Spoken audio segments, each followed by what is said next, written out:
That means that Adam Coleman's at the movies with somebody that's not his wife. Why? Because we know that in order for that to be my wife, it needs to be how I described it. What I'm saying is you guys are doing the same thing with Christianity. Okay. We're saying that Christianity, and I'm not going to speak over BK, but we define what Christianity is. Again, those essential doctrines: God exists, Jesus rose from the grave, Trinity, Jesus returns, things like that. That's what Christianity is. Okay. What you guys are talking about was not Christianity. The enslavement of our people, the whitewashing of the whitewashing of Jesus, using colonialism, all of those things, that's not Christianity. Anytime you add something to Christianity, you no longer have Christianity. It's something else. All right. It's not identical to Christianity. It's something else. So what I'm saying is if you add in white supremacy, then already you don't have Christianity anymore. You have some sort of heinous monstrosity caricature that is not rightly identified as Christianity. So to bluntly answer the question, is Christianity, has it been used to erase Black identity? The answer is no. Christianity itself has never been used to erase African or Black identity. What has been used is a caricature wherein white supremacists added their cultural ills to the mix, and they perpetrated all these things. What we're seeing here is a failure to make distinctions. Critical thinkers ought to be able to make clear distinctions, and I'm seeing a lack of that on the other side of the house here. Lastly, I want to say, just again, by way of distinction, there's a distinction to be made between Christianity and Christians. Christianity is what we described earlier. Christians are those who profess and can rightly claim themselves as following Christ. So Christians do all kind of bad things. That would include me or whoever else. But just because a Christian has done something wrong or groups of Christians do something wrong, that doesn't mean that Christianity is at fault. The teachings of Christ, the doctrines that I alluded to earlier in terms of what Christianity is, has never been used in and of itself to erase Black identity. It's this heinous caricature that you guys unfortunately are making not making the right distinctions, which is, I find it interesting that Frederick Douglass, who endured slavery himself, was able to make these distinctions, and yet somehow, all this time later, somehow many of us have lost the ability to do so, and I think that that's really unfortunate. But I'll yield right there. Go ahead, BK. Right? Yeah. So listening is an art form. That's true. So is reading comprehension. That's why I started with defining the term, so that nobody can be misconstrued about what we are talking about, so we don't talk past each other. So that's the reason why I started with that term.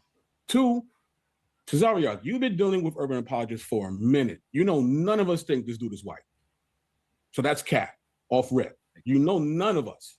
Even your boy Vocab don't think he's white. You know what I mean? So that's so just put that. You don't like Black Hebrew Israelites, that term? We don't like you saying that we follow white Jesus. So how about we put that aside, right? We can do that, right? And then you said that Frederick Douglass, he saw the distinction, but still followed the religion of his oppressors. I would love for you to cite a source that shows that for us. And that's it. So actually, I want to jump in here because it's interesting that you actually made that distinction, Adam. That's an incredible distinction between Christianity and what a Christian is. I was actually just talking to my little brother the other day about this conversation, and he literally, that's what we talked about, because most people, we don't really understand, many of us, even what many of these organizations were really designed, how they were designed or intended to operate. Very fundamentally, we just judge it based on the members. And that's every religion, organization we know of. We judge it based on the members. So I could see based on what people see, it's a lot of confusion. But I want to actually get back. I want to let my brothers actually respond here to what was stated before we actually move on to the next topic. But do you brothers over here, back to you, Captain Tazariak, did you have any response before we went ahead and move forward to the next topic? You sure? Yeah, I'm fine. Yeah, I just real quick. I didn't say Frederick Douglass followed this Christianity of white people. I said Frederick Douglass said that we shouldn't be following what the white man gave us for Christianity, but we do. Meaning we didn't, we kept following it. That's what I meant. I didn't say Frederick Douglass did anything. I said we did it. For all that reading that he did, Christians, Black Christians, and here's the other thing too, when he talk about, he tried to use the Black Hebrew Israelite connection with apologetics. Apologetics is not in the title. We're not talking about no damn apologetics. We talk about Christianity. And was Christianity the white man's religion? And once you face that they lie about the color of Christ, if they lied about that, what else did they lie about? If we go even further, what verse did they give us in the Bible? They gave us the New Living Translation of Ephesians, the 6th chapter, where it says, slaves, be obedient to your masters. And we still believe that we have to be obedient to our masters. What the Israelites do is bring the truth of what the guy Adam say, first century Christians, that's what he said, first century Christians. We bring the truth of that. So we don't bring out a white Jesus. We bring out a black Jesus. And you know what's important about bringing out a black Jesus? When you tell black people that when black people's history is looked at as slavery, but when you tell them the man that they've been believing in for years as a white man is a black man, you know how inspiring that is? I remember in that episode of Good Times, when that brother brought that black Jesus out, do you know how much good luck they had? And you know who fought him off for white Jesus? His mama fought him to put up white Jesus, because that's how mentally oppressive it is in our brain. Right. So in order to get back to the original truth of the New Testament and the original truth of the Bible, we are forced to teach the truth of Jesus Christ, our King. What else would we do? How foolish is it of us as Israelites to come out and teach the truth and not teach identity? You know, if it wasn't important in the Bible about what Christ looked like, it wouldn't be identified of him in the Old Testament and New Testament. In Daniel's the 10th chapter and Revelation's the first chapter, you get the identity of Christ. So if it's written in the Bible, it must be important. So if it's important enough in the Bible and we want to uproot and upraise and live upright according to Christ, why wouldn't we respect that integrity? That integrity should be respected, but it's not. And when the cats say he answers the question how he want to answer, he's just afraid to admit that the white man gave us a lie. We believed it because he don't want to challenge that white lie. He don't want to challenge the white man and say, you were wrong for giving us a white Jesus. But you know what we do? We do. Jeremiah 28:8 says, many prophets of old prophesy against great kingdoms. And that's what we do. Ephesians, the 6th chapter, say we wrestle not against flesh and blood, but against principalities and spiritual wickedness in high places. There ain't a greater spiritual wickedness than the Christian church and Christianity with that white Jesus, with Christmas, with Easter, with everything that they make a smorgasbord of God's belief of God's son. Right. So how are you going to fault us for bringing out that truth? And the only way you could bring out that truth is to condemn the man that gave the truth. Now, and that condemn the man that gave us the lie. I'm about to be cut off again. No. I wanted you to address something else. Okay, go ahead. That's fine. Yeah, I want you to address his super chat. So shout out to Mr. Phil Fox. He's got 2 super chats come in. The first one is, what are the core tenets of the doctrine of discovery? And the second is, the doctrine of discovery, yes, was used to push European supremacy, but it was simply a tool and therefore doesn't make Christianity a white man's religion. So what I would like for you to give your detail on how do you explain the doctrine of discovery. Doctrine of discovery, I'm going to read it right here. Doctrine of discovery is a legal and religious principle that was used to justify the colonization of non-European lands by European nations. The doctrine of discovery was established in the 15th century by a series of papal bulls or declarations issued by the popes. The popes is the Christian church, is the Roman Catholic Church. These documents gave Christian empires the religious authority to invade and claim non-Christian lands. What religious authority was they under? The Catholic Church, the Christianity. So to the guy that gave the super chat, it was a waste of your damn money.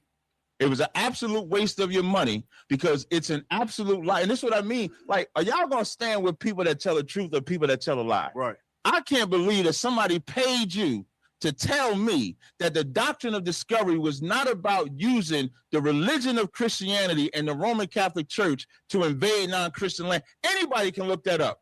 Anybody go Google right now, doctrine of discovery, and you'll see that's what they use. Christopher Columbus said, in the name of the blessed Trinity, we can enslave these people. Right. What are we talking about here? Can I respond to Like, we that? got and this what I love Barakatah Yahweh Shai for dropping this truth on ISUBK in 1969 and not being afraid to face our oppressor, to face the white man and tell the truth. This man paid a super chat to lie. How much? How much? How much did he pay in the super chat? Captain, listen, we want to give. Listen, we're gonna come back. Can we just know how much he paid? How much did he pay? It was a $20 super chat, Captain. Now listen. He wasted $20. Now I want to give Adam a chance to respond, and then we'll go back to Captain Akkad. Gave him the breath of life. Okay, listen. Adam, go ahead and respond. Then we'll go back to Captain Akkad, and then we'll go back to BK. But Adam, can you respond? So I'll end it there and let Akkad go. But you wanted me to answer the super chat question? No, yeah, I do. Now, right? Well, no, the whole time Okay. we're gonna come back to Akkad because I specifically want to address this doctrine. So Adam, how do you respond to what the captain has stated? Yeah, again, I think there's just in regard to Captain Tazari, there's just a continued failure to make important distinctions, right? So the question is not whether or not the doctrine of discovery was wrong. It was absolutely, the doctrine of discovery was wrong and sinful, and everybody who co-signed it, including the Pope and on down, was wrong and sinful. As far as I'm concerned, they probably bust hell wide open. Slavery was wrong and sinful. Any of the ills that you named, you know what I'm saying, we can agree that it was wrong, sinful, wicked, whatever term you want to use. The question is not whether or not those things were wrong. On that, we agree. The question has Christianity been used to erase Black identity? And to that, again, I say no. The distinction you're not making, what I said earlier, there's a distinction between Christianity, which is the worldview that I described earlier, Trinity, resurrection, so on and so forth, and Christians, people who proclaim to be Christians, right?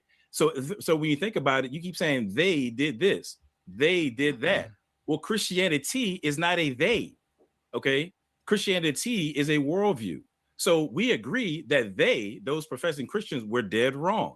It's just like this, and I'll wrap it up with a brief analogy. I live here in Virginia. Back in 2017, there was that whole incident where Heather Heyer got ran over by a car. You know, the people was out there with tiki torches and so forth. She gets hit by a car and killed. I think it was a Dodge Caravan. Now, nobody went out and protested Dodge Caravans, right? Or no, Dodge Viper, I think it was what. Nobody went out and protested the Dodge factory. Why? Because they recognized that the car wasn't the problem. It was the person who was behind the wheel that committed a wicked act. And what I'm saying is Tazariak is making a conflation between the car and the person, right? Christianity is not the problem. It's those people who profess to have been Christians, and most of them lyingly so, and did wicked things in the name of Christianity. And again, I'm calling that a perverse caricature of Christianity, not Christianity itself. Christianity has never been used to erase Black history. There you have it. I know we were closing out. We kind of jumped in on that idea. I want you, Captain Akkad, go ahead and close out, and we'll come back to BK apologist so you can as well before we get to the next topic. I have a quick request. After Akkad goes, can I take a 30-second response to what Adam said before you go to Brooklyn? Well, so just 30 seconds. So check this out. This is what we'll do. Would you? I can hold it. It ain't even that. Because I remember. Hold it to the next round. Okay, no problem. That's fine. Yeah, I know if it was the other side, they'd have been able to go though. Yeah, I just to the brother. What's his name again? The one up there. Adam. Okay, Adam. Adam, brother, do you even know what you're talking about? Like, are we sitting here? I'm trying to understand. I feel sorry for the people in chat. Why do you keep saying Christianity? Why do you keep saying it's not Christianity? It's Christianity. The grammar brother, I don't know if you hear yourself, and it's sad because well, Christianity, the religion of Christianity, because Christianity is not in the Bible. What you believe in is not in the Bible at all. It's not in the Bible. But what Christianity is philosophy. Philosophy is another man's ideas. That's why they infuse Christmas with the Bible. That's why they brought in Easter with the Bible. That's why, they bring in paganism with the Bible, because it's another man's ideas to influence his society. You have been influenced by American society. Keep saying Christianity, the Christianity. That's why you, in your mind, you keep saying Christianity because you're creating your own ideas and beliefs. Your beliefs are not based in the truth. They're not based in the truth. They're based in the ideas in your mind. Turn around real quick. Adam, turn around real quick. You see all them books behind you? That's why you're so confused. That's why you're so confused. All them books, the Christianity, the T. It's in your mind, brother. It's in your mind. What you talking about that's the most anti-intellectual thing I've heard in a long time, brother. I'm just letting you know what you're saying is not in the Bible. Right. It's philosophy. You believe in philosophy, and philosophy is nothing. Nothing you said just now is